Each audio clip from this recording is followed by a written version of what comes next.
isso que os irmãos têm trabalhado e Deus tem abençoado essa igreja. E é uma alegria imensa estar aqui junto com a Ju, com o Rafa. A Aline não pôde vir, a Aline está no acampamento de adolescentes, né? A Aline já está naquela fase da transição de junior para adolescente. Está bem engraçado, é uma fase diferente. A gente tem rido bastante com essa fase. Aí também orado muito, né? Para passarmos bem e ficarmos inteiros nessa fase aí. Mas ela é uma bênção na nossa vida, estar lá no acampamento. E é uma alegria estarmos aqui. Nosso coração fica imensamente grato pelo convite e temos visto a graça de Deus em tudo isso. A irmã Maria Pedro estava orando e na oração ela disse para Deus trazer o recado dele, né? E essa foi minha oração nessa semana, para Deus trazer o recado dele. Nós pastores, quando a gente prega em outro lugar, que não é a nossa igreja local, nós somos tentados a usar sermões que já temos, né? E não é pecado, não há problema nisso. Mas nessa semana em especial eu orei ao Senhor e disse: Senhor, fala comigo, porque eu quero falar aquilo que o Senhor quer falar às igrejas ali, a igreja em Capela e as igrejas que estarão. Até a Ju estava conversando com a minha sogra durante a semana, e minha sogra falou: por que ele não pega o sermão que ele já tem, né? Ele está estudando muito aí, está sem tempo para as coisas. E eu falei: arreda time em Satanás. Não estou brincando, minha sogra é uma benção. Mas, Senhor, não, né? Seja bênção na minha vida, sogra. É isso mesmo, é isso mesmo. Vamos orar, meus irmãos. Mais uma vez, abaixe sua cabeça, feche seus olhos, pedindo a Deus que fale no nosso coração. Peça ao Senhor que fale no teu coração nessa noite. Que Ele fale contigo em especial.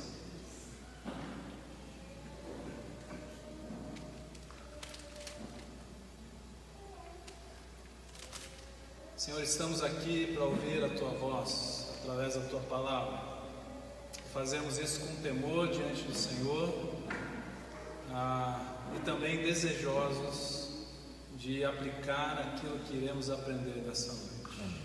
Obrigado por essa igreja amada, por tantos anos que o Senhor está preservando essa igreja de uma maneira maravilhosa.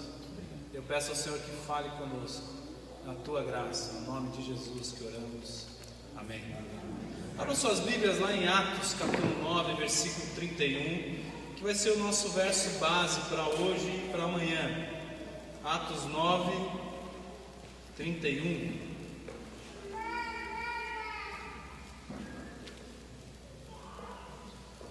Atos capítulo 9, versículo 31.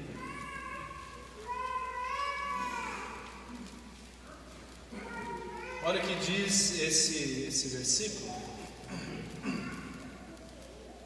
A igreja passava por um período de paz em toda a Judéia, Galiléia e Samaria. Ela se edificava e, encorajada pelo Espírito Santo, crescia em número, vivendo no temor do Senhor. Eu não sei se você já fez isso, mas eu já fiz, já li Atos numa sentada só. E quando você lê um livro inteiro numa sentada só, você começa a ter um todo, né? Você consegue ter um panorama do todo. E isso te ajuda a entender mais, ainda mais um livro que no Novo Testamento é um livro diferente, porque é um livro histórico, um livro de narrativa, e ele é único assim no Novo Testamento. E esse versículo, quando você está fazendo a leitura de Atos, é um oásis. Esse verso é um oásis.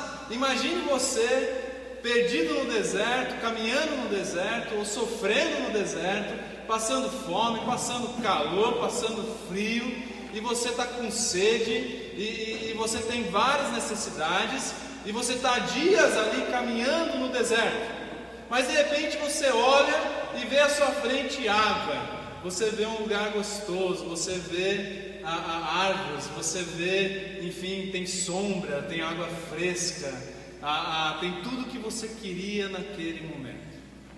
Esse versículo na leitura de Atos é um oásis, é um lugar de descanso, é um lugar de esperança, é um lugar de vida.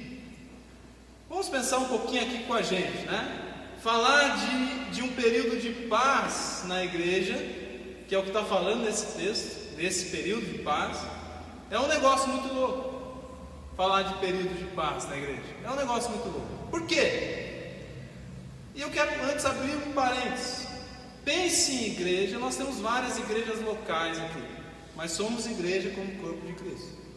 Mas pense em igreja não somente como grupo, como comunidade, mas pense em igreja também como indivíduo, como pessoa que você é, habitada pelo Espírito Santo. O Espírito Santo habita em nós como pessoas, habita em nós como igreja, mas não tem como eu só pensar na comunidade, eu tenho que pensar também em mim como pessoa.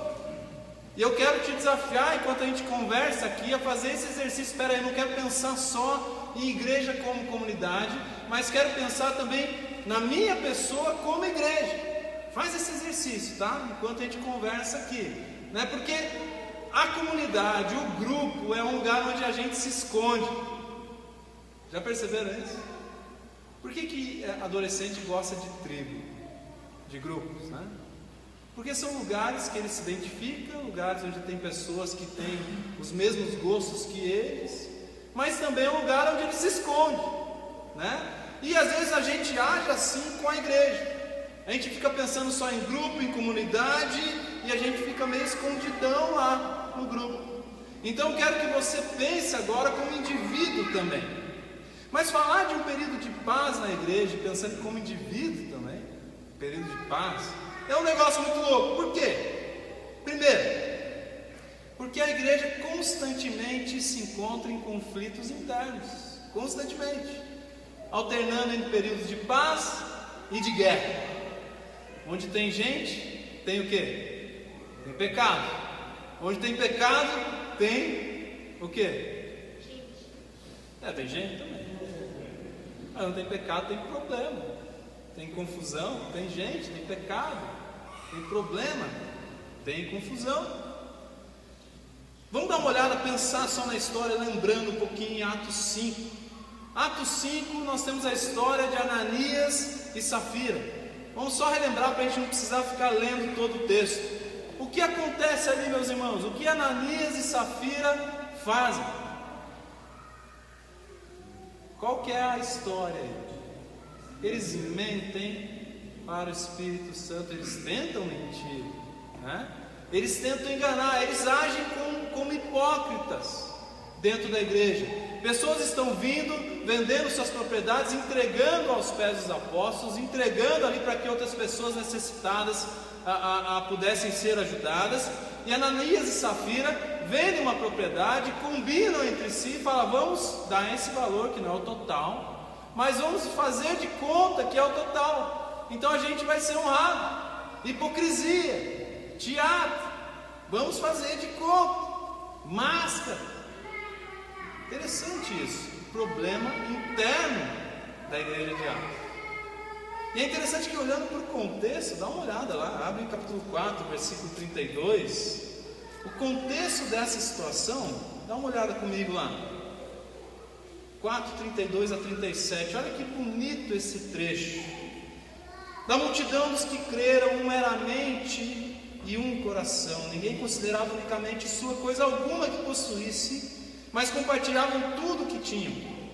Com grande poder, os apóstolos continuavam a testemunhar da ressurreição do Senhor Jesus, e grandiosa graça estava sobre todos eles. Não havia pessoas necessitadas entre eles, pois o que possuíam, terras ou casas, as vendiam, traziam o dinheiro da venda e o colocavam aos pés dos apóstolos, que os distribuíam segundo a necessidade de cada um.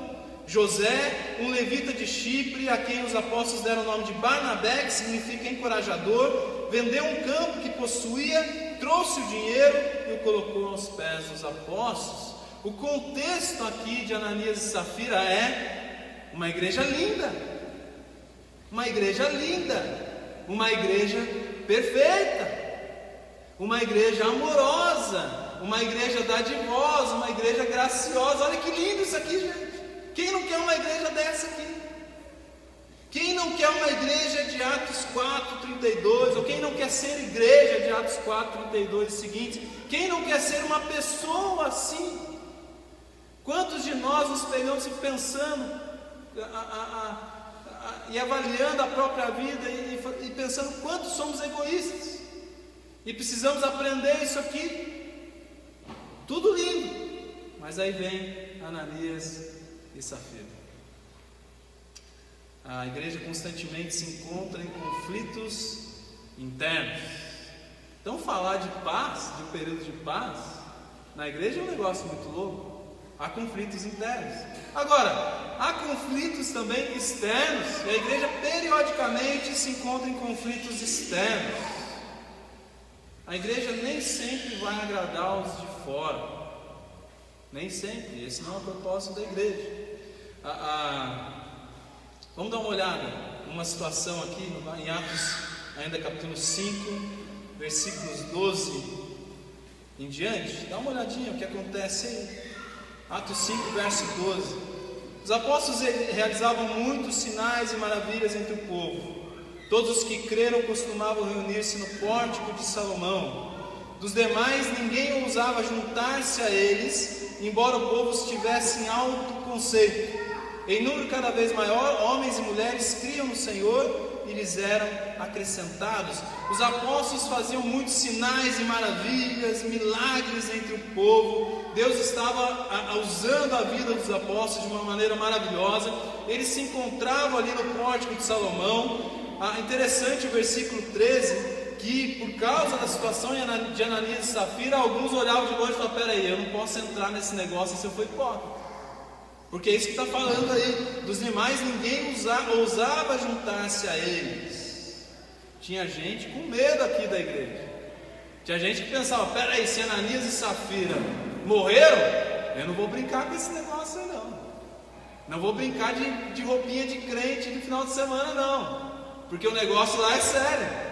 Eu não vou brincar. Mas pessoas se convertiam, enfim, criam no Senhor e lhes eram acrescentados, e um trabalho muito bonito estava sendo feito aqui. Agora dá uma olhada a partir do verso 17. Então o sumo sacerdote e todos os seus companheiros, membros do partido dos saduceus, ficaram cheios de inveja. Por isso mandaram prender os apóstolos, colocando-os numa prisão pública. Mas durante a noite um anjo do Senhor abriu as portas do cárcere e levou-os para fora e disse: dirijam-se ao templo e relatem ao povo toda a mensagem desta vida. Olha só que interessante, os apóstolos foram presos por inveja de alguns. Foram presos, mas eles são soltos pelo Senhor e eles voltam para o pátio do templo para ensinar.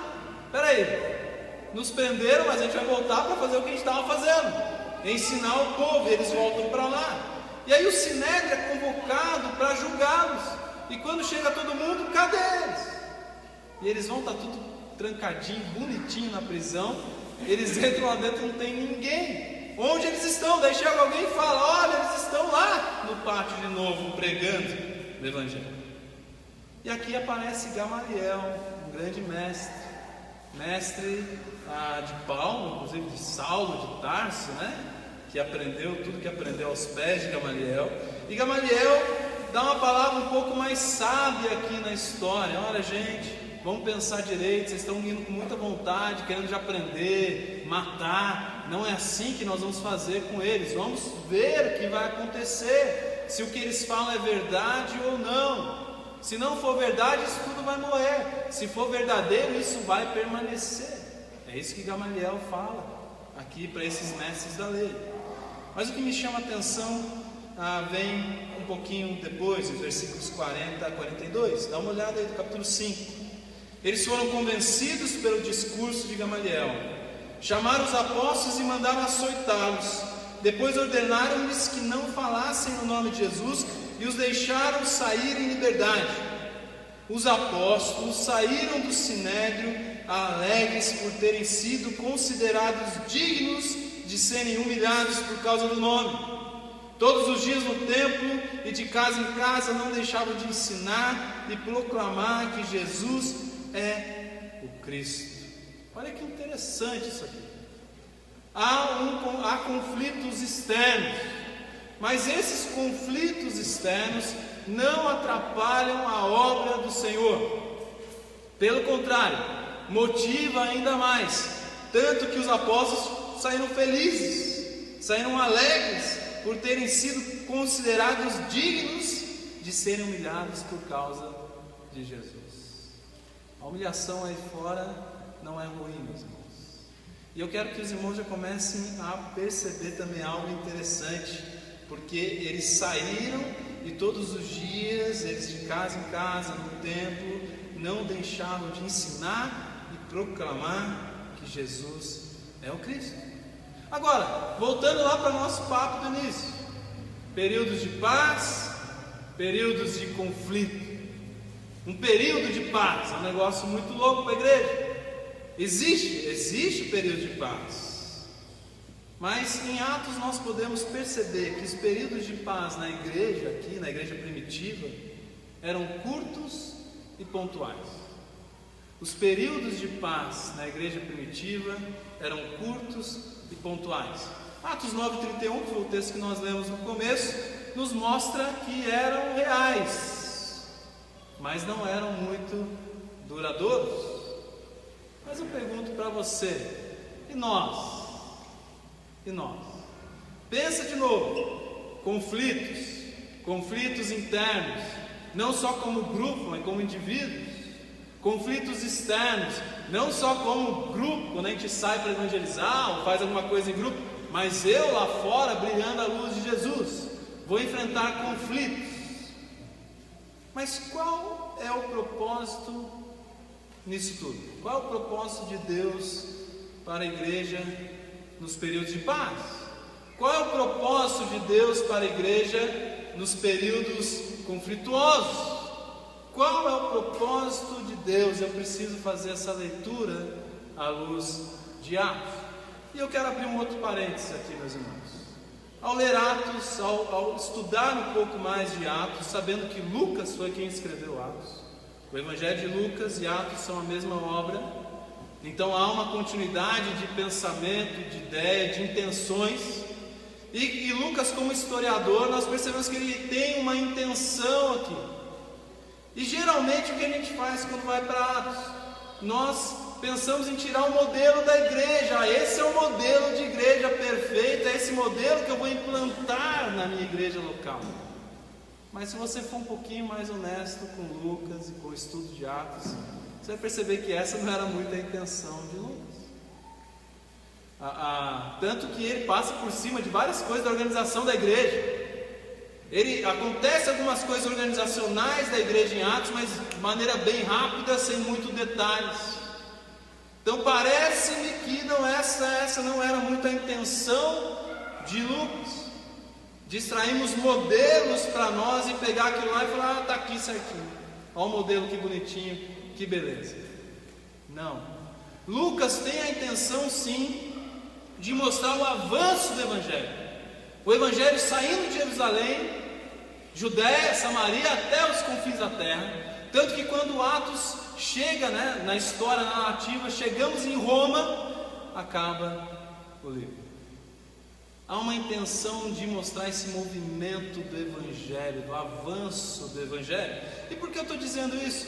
Porque nós não ficaremos olhando para Atos, trazendo um exemplo de igreja para nós, a igreja primitiva como o maior exemplo.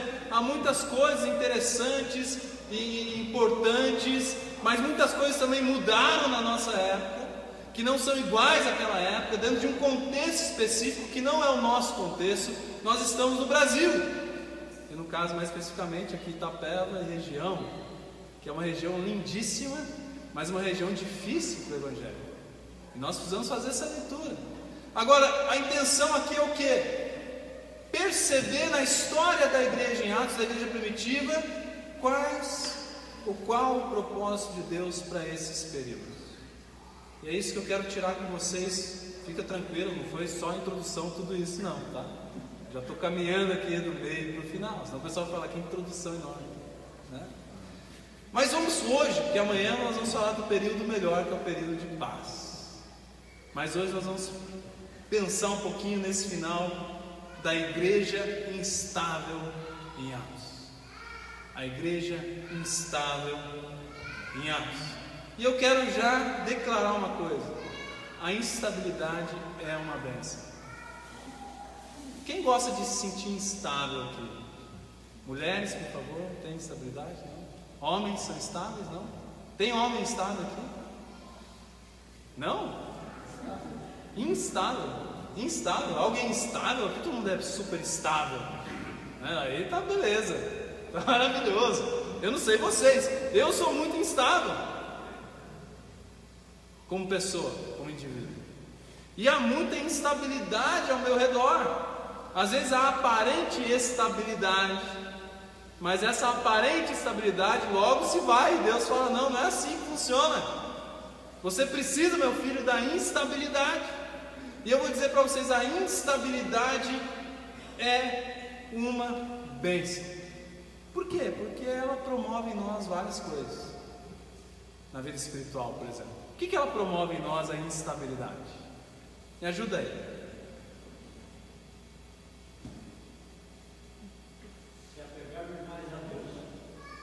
Se apegar mais a Deus, mais dependência de Deus.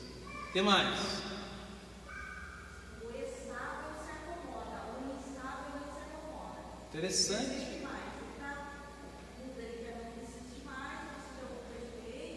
É verdade, é verdade. A estabilidade nos traz uma comodidade. Já a instabilidade nos faz pensar alguma coisa diferente, fazer alguma coisa diferente, sair do lugar. Eu preciso fazer. A instabilidade provoca, promove em nós mudança, crescimento espiritual. A instabilidade é uma bênção. E eu vou dizer para vocês o que em Atos a instabilidade gerou na igreja. Sabe o que a instabilidade gerou na igreja em Atos? Gerou coragem. Coragem. Eu quero orar nesse finalzinho para Pedro como indivíduo, já que a gente falou de igreja. Pedro indivíduo, igreja. Pedro como aquele que no começo é o cara, é quem se levanta, é quem Deus levanta para algo específico, algo legal, para puxar a igreja primitiva. Então nós vamos olhar algumas coisas interessantes disso, da igreja instável, mas de como Deus trabalhou a coragem, promoveu a coragem em Pedro como indivíduo e na igreja como comunidade. Abre em Atos capítulo 1, versículo 15, dá uma olhada lá. Atos 1, 15. Corre aí com a tua Bíblia, corre as páginas. Em Atos 1, 15. Olha o que diz aí: naqueles dias Pedro levantou-se entre os irmãos, um grupo de cerca de 120 pessoas. Pedro levantou-se entre os irmãos. Ele levantou-se como líder. Agora Pedro assume a responsabilidade. Olha a igreja indivíduo aqui, a instabilidade trazendo alguém, promovendo em alguém coragem. E Pedro então se levanta, e ele se levanta como um líder. Para quê? Para falar para a igreja: olha, nós precisamos escolher um novo apóstolo. Há uma decisão importante aqui. E Pedro inclusive traz textos bíblicos embasando essa decisão e falando: igreja, olha só, esse é o primeiro passo que nós precisamos tomar aqui. Mas sabe o que me chama a atenção? É o contraste com o Pedro do final dos evangelhos. O Pedro do final lá, inclusive de Lucas, volume 1, o Pedro do final é um Pedro medroso, é um Pedro que se dizia corajoso. Ele se dizia: Senhor, vou morrer contigo, Senhor, eu não vou te abandonar, Senhor, jamais te deixarei. Como é bom quando a gente pega alguém assim na igreja: pastor, estamos juntos, tudo junto e misturado. Aí você acredita naquilo, passa um mês tudo junto e misturado, na verdade não tinha nada disso. Estamos juntos, pastor, estamos juntos, dura uma semana. E Pedro fez isso com Jesus: estamos juntos, Jesus, eu não vou te deixar, eu estou junto. Mas na hora do vamos ver, o que aconteceu? Pedro nega a Cristo. Eu não conheço, eu não sei quem é, não estive com ele. Olha só que tristeza isso. Pedro medroso. Mas aqui no começo da igreja, na igreja primitiva, Pedro se levantou. Isso para mim traz algo importantíssimo no começo da história da igreja. Como a instabilidade levanta alguém para a coragem. Como a instabilidade levanta a igreja e fala: vamos fazer alguma coisa. Não é mais aquela igreja que estava olhando para o céu, Jesus subindo, e eles olhando: puxa vida, o que vai acontecer agora? Jesus, sobe 5 minutinhos, toma um café e volta, porque a gente não sabe o que fazer aqui. Não é mais essa igreja. Pedro fala: peraí, gente, vamos fazer. E Pedro se levanta aqui. Agora Atos 2,14, dá uma olhada lá. 2,14, vai um pouquinho para frente. Olha o que diz aí: então Pedro levantou-se de novo. Saiu daquele estado de inércia, parado. Pedro levantou-se com os 11, em alta voz dirigiu-se à multidão: homens da Judéia e todos que vivem em Jerusalém, deixem-me explicar-lhes isto. Ouçam com atenção. Aqui a ocasião é o Pentecostes. E o pessoal está achando que aquela galera que estava tudo falando ali, ouvindo em línguas e falando, aquela confusão toda, estão bêbados. É isso que o pessoal estava pensando. Estão bêbados. E Pedro então se levanta agora como um pregador, como um porta-voz de Cristo, falando também em nome da igreja que se iniciava. Pedro se levanta aqui e fala: espera aí que eu vou explicar para vocês o que está acontecendo. Olha a coragem desse homem. Ele não esperava o outro fazer, ele já se levantava e fazia. Deixa eu vou explicar para vocês. Corre um pouquinho agora para Atos capítulo 4, versículo 13, um versículo que eu gosto muito. Aqui no contexto, nós vemos que Pedro e João haviam curado um mendigo aleijado na porta do templo chamado Formosa. Um milagre. Mas esse milagre causa um monte de confusão, de novo por inveja, e há perseguição aqui, e eles são presos novamente, e eles são então levados até o Sinédrio para serem interrogados por aqueles que eram os doutores da lei na época. Estão lá Pedro e João. Mas o que diz no versículo 13 é algo impressionante. Versículo 13 do capítulo 4, olha o que diz lá: aqueles doutores da lei, aqueles homens sabidos de tudo, inteligentes, bem preparados, olha o que aconteceu. Vendo a coragem de Pedro e João, e percebendo que eram homens comuns e sem instrução, ficaram admirados e reconheceram que eles haviam estado com Jesus. Atos capítulo 4, versículo 13 é algo impressionante. Vendo a coragem, olha a coragem aparecendo aí, instabilidade promovendo coragem, e esses homens estavam e eram muito corajosos. Coragem, porém homens sem instrução. Sabe que a palavra aqui vem é a raiz da nossa palavra idiota no grego. Sabia disso? É a raiz, é de onde veio a palavra idiota, e que a gente usa de uma maneira mais pejorativa. Mas idiota, aqui nesse contexto, era aquela pessoa que olhava só para o seu mundinho, só para a sua barriga, só para aquilo que ela conseguia enxergar perto de si. Ela não tinha uma visão muito além, não conseguia pensar na comunidade. Era alguém sem instrução, parecia alguém que não poderia passar nada para ninguém. E sabe que a palavra políticos, eu estava até vendo o Cortella falando sobre isso outro dia. Político era o contrário, era o cara que estava pensando na comunidade. Polis, cidade, alguém que pensa na cidade. Olha que loucura isso aqui. Então esses políticos aqui, que achavam que pensavam na comunidade, olharam para aqueles que eram idiotas, que olhavam que não, esses não entendem nada. Esses só olham para si mesmos, só para o que está perto deles. Mas aí algo apontou para eles, eles reconheceram que eles haviam estado com quem? Com Jesus. Poxa vida, esses idiotas aí estiveram com Jesus. Estiveram com Jesus. Alguma coisa tem de diferente nesses caras aí. Interessante isso. Olha como Deus é gracioso. E olha como Deus levanta essa igreja num período de instabilidade. Instabilidade constante, meus irmãos. Atos 9:31 é um oásis, não tenha dúvida disso. A igreja está em instabilidade constante. E eu concluo dizendo o seguinte, ainda no capítulo 4, versículos 23 a 31, dá uma olhada aí.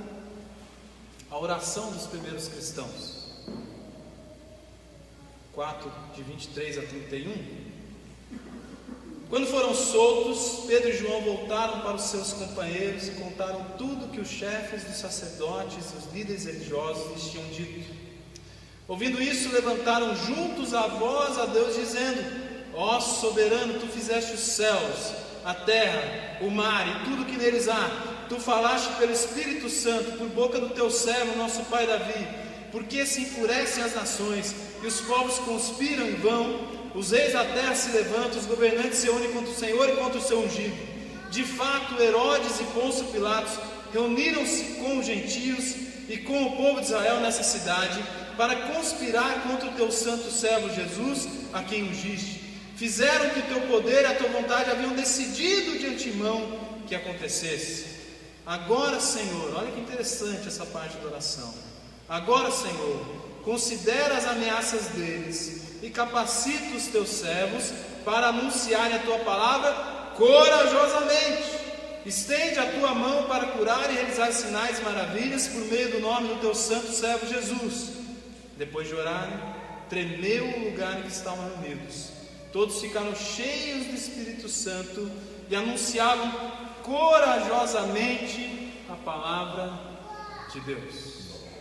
A instabilidade na igreja primitiva produziu coragem. Eles oram por isso. Eles pedem: Senhor, nós estamos sendo ameaçados, corremos perigos, mas nos dá coragem, nos enche de coragem. E coragem para quê? Eu estava olhando feliz da vida aqui que eu vi esse banner da igreja de Itapeva, primeira igreja batista de Itapeva, anunciando o Evangelho de Cristo.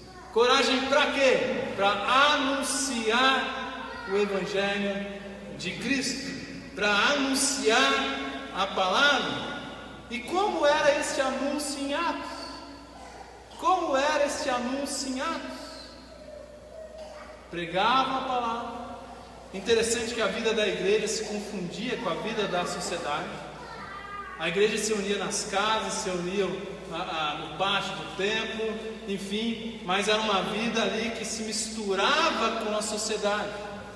E eles anunciavam a palavra, eles não se separaram dos judaizantes, eles não se separaram das pessoas que não queriam Cristo, mas eles viviam a vida comum da sociedade e ali anunciando, mesmo correndo risco de morte, anunciavam a palavra. Anunciavam a palavra, também cuidando das pessoas, curando as pessoas. Sinais eram dados como autenticação, autenticando mesmo o apostolado daqueles homens, o poder do Espírito Santo, o poder de Deus, a igreja ali se iniciando. Mas eles cuidavam das pessoas, eles amavam as pessoas, eles anunciavam a palavra. E sabe o que é triste, meus irmãos? Eu vou encerrar com isso. É pensar que às vezes o anunciar a palavra para nós é convidar a pessoa para vir para a igreja.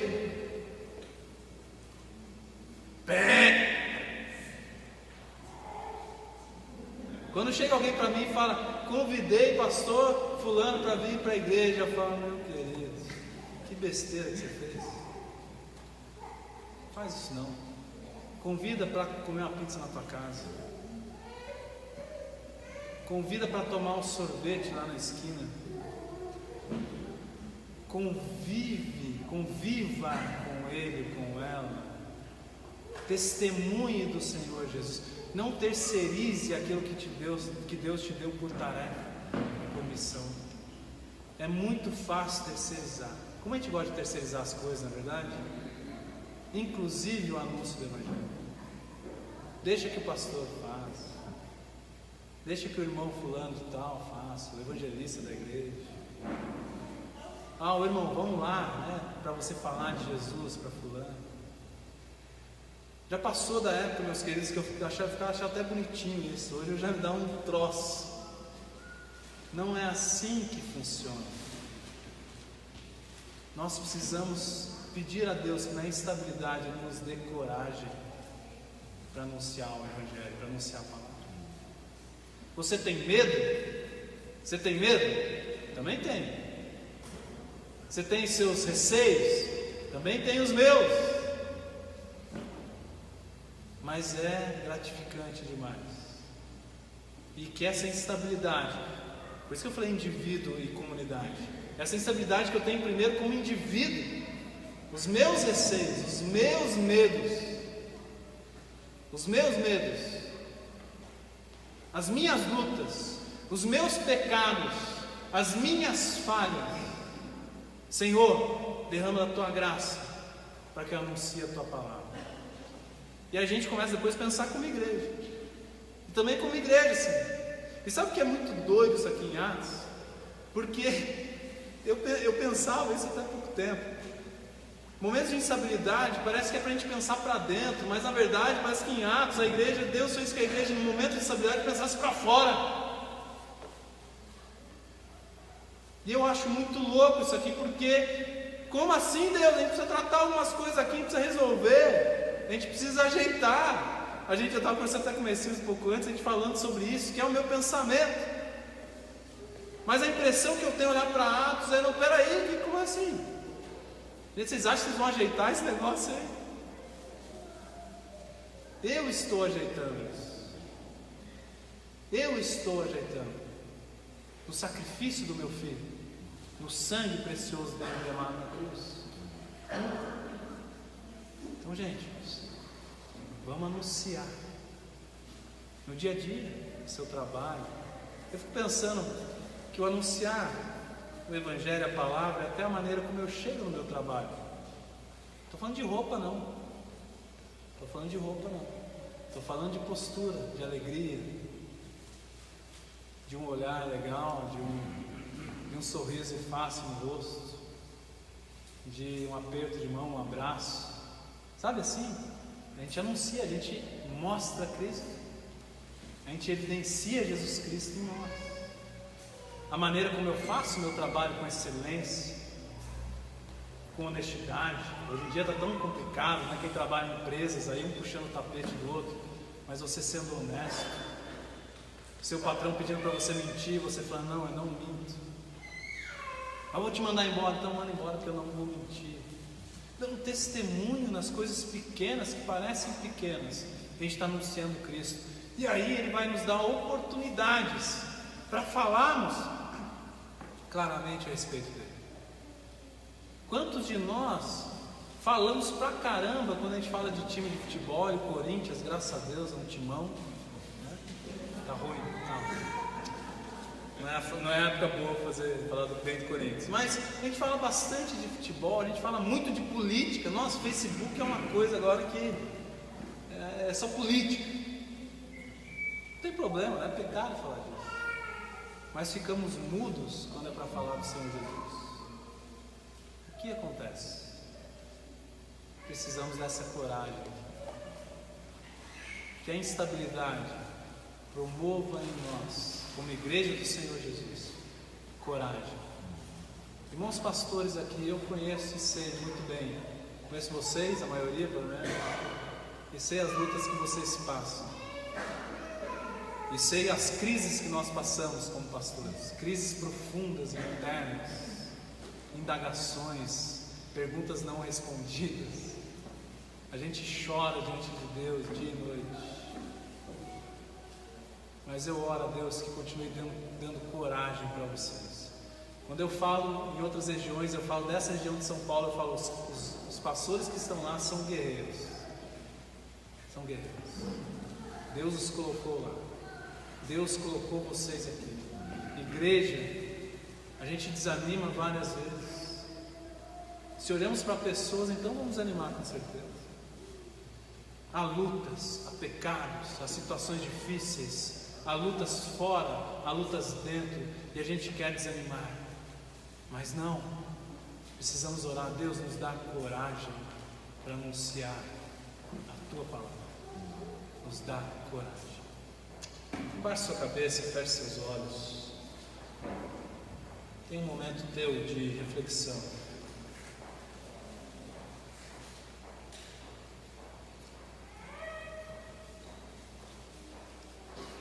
Pensando nisso que conversamos aqui,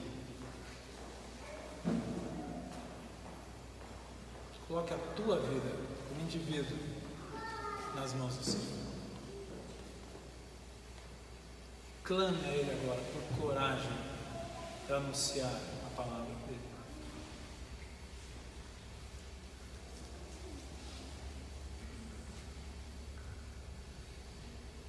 Clame por coragem, pedindo: Senhor, nos dá coragem, me dá, ó Pai, coragem para testemunhar, para anunciar a Tua palavra, o Teu Evangelho. Eu, como pessoa, como indivíduo, os meus familiares, os meus colegas de trabalho, os meus vizinhos, me dá coragem, Senhor, me dá coragem. Senhor, eu clamo por essas igrejas tão amadas aqui, Senhor. Obrigado, ó Pai, por estarmos comemorando o aniversário dessa igreja tão querida. Igreja que nos marcou, ó Pai, para a vida toda. Igreja que nos abençoou para a vida toda. Igreja a qual tanto amamos. Obrigado por esse presente de estar aqui nessa noite, podendo, ó Pai, como instrumento falho, humildemente, falando a esses irmãos e conversando com eles e aprendendo com eles nessa noite. Obrigado pelas igrejas aqui, ó Pai, pelos pastores, por essas famílias queridas que o Senhor tem sustentado, que o Senhor tem usado nessa região. Uma região lindíssima, uma região, Pai, cheia de tantas coisas boas, mas uma região também difícil na expansão do Evangelho. E o Senhor tem essas igrejas aqui como, Pai, como instrumentos no anúncio da Tua palavra. Sustenta, sustenta. Cuida, Senhor. Cuida dos anseios. Trata as situações, os problemas. Traz crescimento. E principalmente, ó Pai, nos traz coragem. Coragem que nós pedimos nessa noite.